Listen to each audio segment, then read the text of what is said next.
Today, we're diving into the essential fundamentals of macroeconomics, a critical area for understanding national economies. This module is all about understanding how an entire nation's economy functions and interacts on a larger scale. Let's begin by exploring national income accounting, which helps us quantify a country's economic performance. This is crucial for measuring a country's economic health and progress, providing vital insights for policy. First, we have gross domestic product, or GDP, a fundamental metric you'll encounter frequently. GDP represents the total value of all final goods and services produced domestically within a specific time frame. Next, we examine gross national product, or GNP, which offers a slightly different perspective. GNP measures the total value produced by a country's residents, both at home and across the globe. Then, there's net national product, or NNP, which accounts for capital wear and tear. NNP is GNP minus depreciation, showing the net output after considering capital consumption over time. Moving on, we'll discuss national income, or NI, which focuses on factor earnings. NI is NNP, adjusted for indirect taxes and subsidies, revealing income earned by production factors. Next up is personal income, or PI, which directly impacts individuals and households. PI is the total income individuals receive, encompassing wages, dividends, and other interest payments. Finally, we have disposable personal income, or DPI, what people truly have to spend. DPI is personal income after taxes, representing funds available for household spending and saving choices. Now, let's explore three fundamental ways economists calculate a nation's total income. These are the product, income, and expenditure approaches,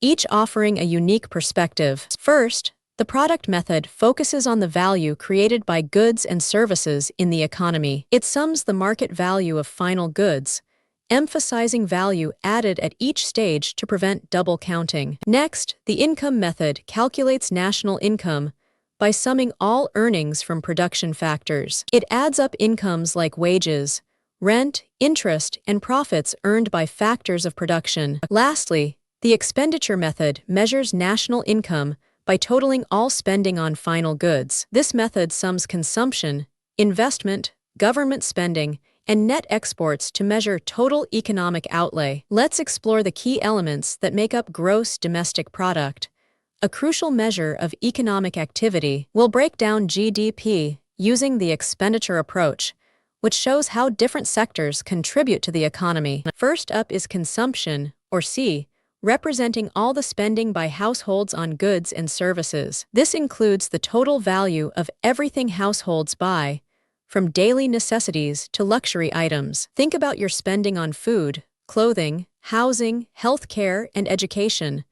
That all falls under consumption. Next, we have investment, or I, which refers to spending that increases future productive capacity. This is the total value of capital goods investments aimed at boosting future economic output and growth. It includes businesses buying new machinery, building factories, residential construction, and changes in inventory levels. Then there's government expenditure, or G, which is the total value of public sector spending. This covers the total value of what the government spends on goods and services for the public good. Examples include infrastructure, defense, and vital public services such as education and health care. Finally, we have net exports, calculated as exports minus imports, or X minus M. This is the critical difference between a country's total exports, X, and its total imports, M. It shows the balance of trade, indicating how international transactions affect our domestic production. Now,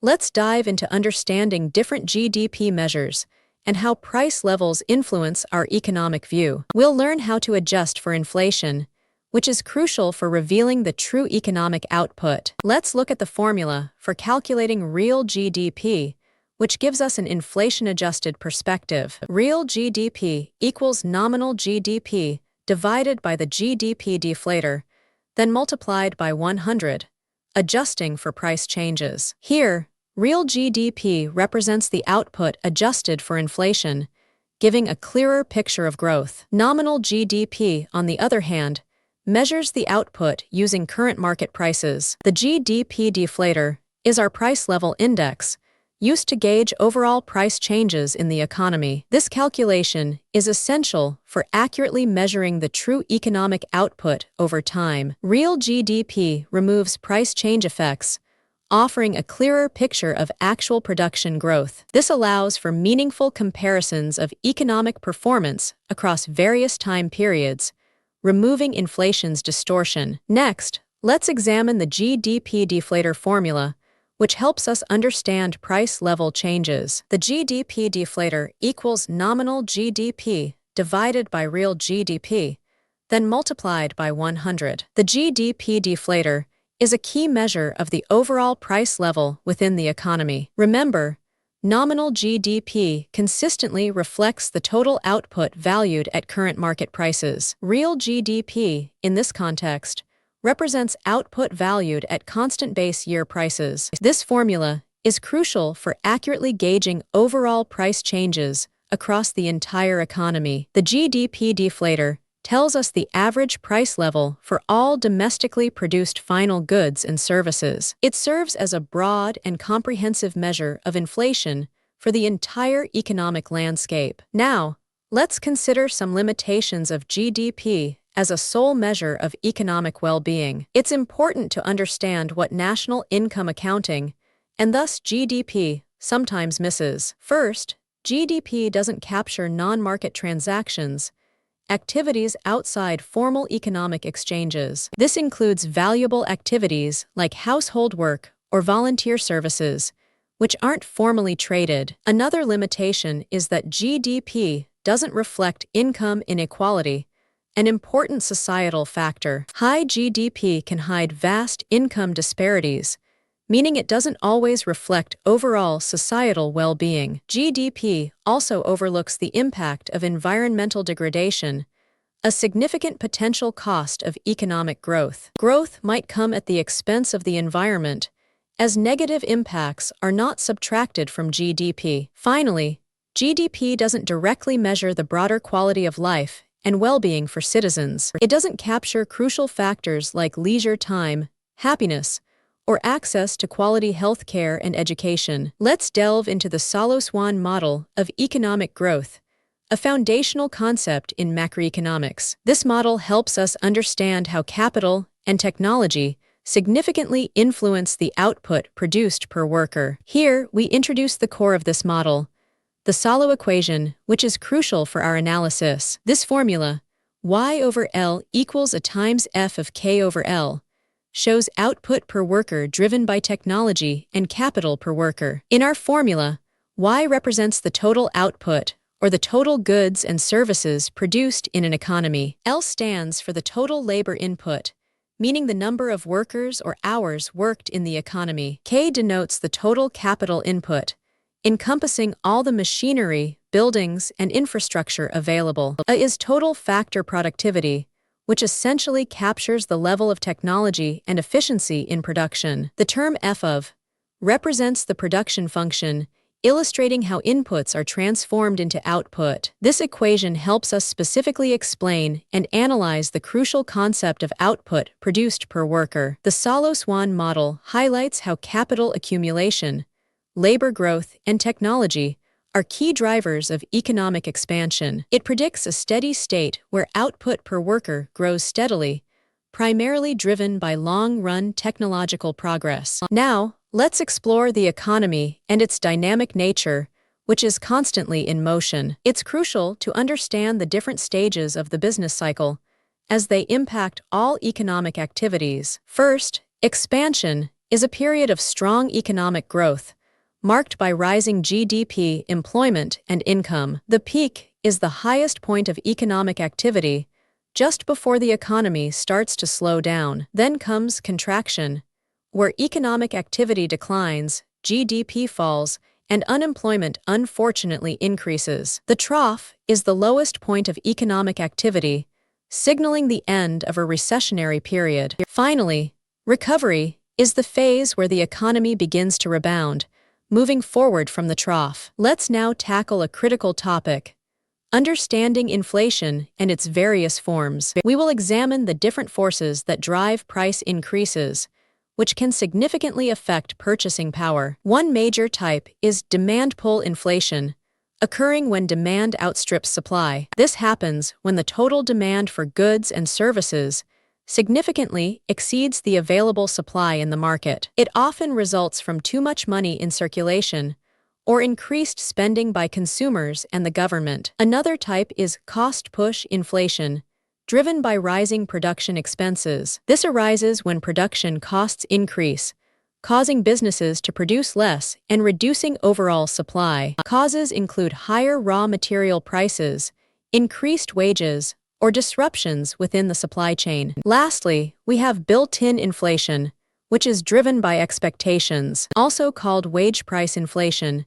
It results from people's adaptive expectations about future prices. Workers demand higher wages due to rising prices, and firms then raise prices to cover these increased wage costs. We're going to explore the key metrics that help us understand the overall health and performance of an economy. Specifically, we'll focus on how to calculate changes in price levels and assess the crucial conditions of the labor market. First, let's look at the Consumer Price Index, or CPI, a vital measure for understanding inflation and cost of living. The CPI is calculated by dividing the current year's basket cost by the base year's cost, then multiplying by 100. Here, CPI stands for the Consumer Price Index, which measures the average change in consumer prices over time. The cost of basket refers to the total price of a fixed set of goods and services that households typically purchase. This index is essential for accurately gauging the rate of inflation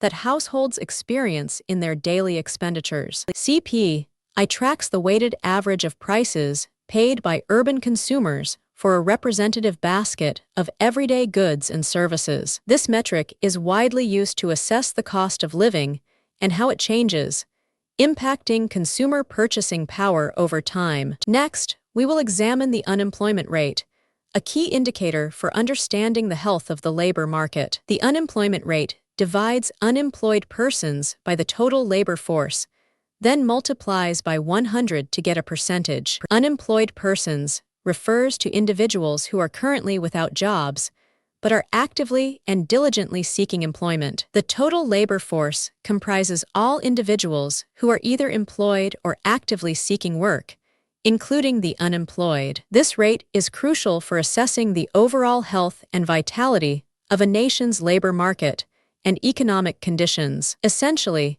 this rate indicates the percentage of the labor force that is without a job and actively looking for one. It serves as a crucial indicator of overall economic performance and significantly reflects societal well-being. Let's also look at the labor force participation rate, which reveals how engaged the working-age population is. This rate divides the labor force by the working-age population, then multiplies by 100 to show engagement. The labor force includes both employed individuals and those unemployed but actively seeking work. The working-age population typically refers to individuals aged between 15 and 64, considered eligible for employment. This metric is vital for understanding the overall engagement and activity level of the workforce in the economy. This rate shows the proportion of working-age people either employed or actively seeking work, reflecting workforce involvement. It provides valuable insight into the overall engagement of the population in economic activity, beyond just those who are employed. Now, let's delve into the different categories of joblessness, understanding that not all unemployment is the same. We will identify and differentiate between the various underlying causes that contribute to unemployment in an economy. We'll begin by examining temporary and cyclical forms of unemployment, which are often short-term or tied to economic cycles. Frictional unemployment describes short-term joblessness as individuals transition between jobs or newly enter the labor force. Seasonal unemployment, on the other hand, occurs due to predictable changes in labor demand throughout the year, like in tourism. Cyclical unemployment results from economic recessions or downturns, where the overall demand for labor across the economy declines. Moving on, we'll explore structural and long-term types of unemployment,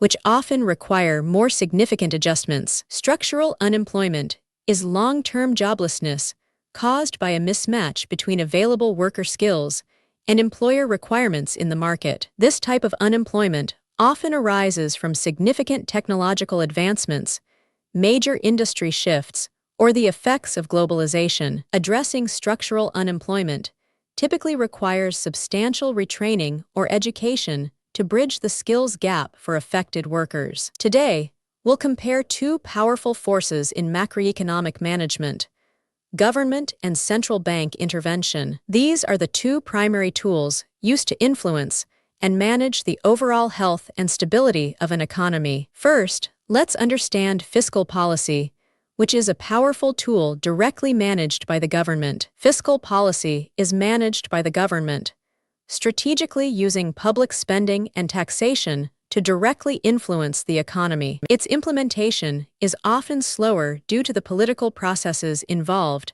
and the typical annual budgetary cycles. Fiscal policy directly impacts aggregate demand in the economy through changes in government expenditure and tax rates. Its aims include managing economic fluctuations, redistributing income more equitably, and efficiently allocating national resources. Now, let's turn our attention to monetary policy, which is distinct from fiscal policy and centrally managed. Monetary policy is managed by the central bank, like the RBI, controlling the money supply and setting key interest rates. It's typically quicker to implement because central banks can adjust interest rates without needing legislative approval. This policy indirectly impacts aggregate demand by influencing borrowing costs and the overall availability of credit in the economy. Its primary focus is on maintaining price stability, effectively controlling inflation, and striving for full employment within the economy. Now,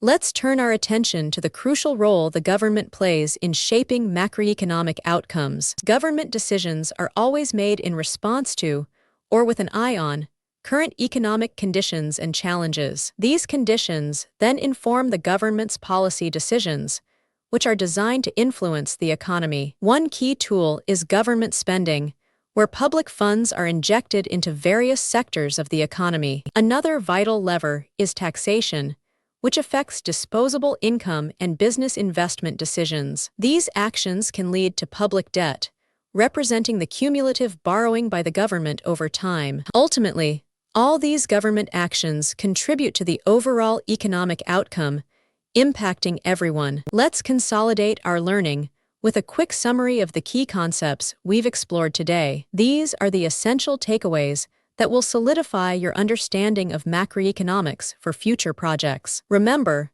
national income accounting uses metrics like GDP, GNP, and NI to measure a country's economic activity. Economic growth means increased production, and business cycles illustrate the natural fluctuations within that growth. Inflation is a sustained rise in prices, while unemployment indicates joblessness within the available labor force. The Phillips curve shows us the short-run trade-off that exists between inflation and unemployment levels. Fiscal policy, through government spending and taxation, is a direct way to influence the overall economy. Monetary policy manages money supply and interest rates, aiming to achieve overall macroeconomic stability.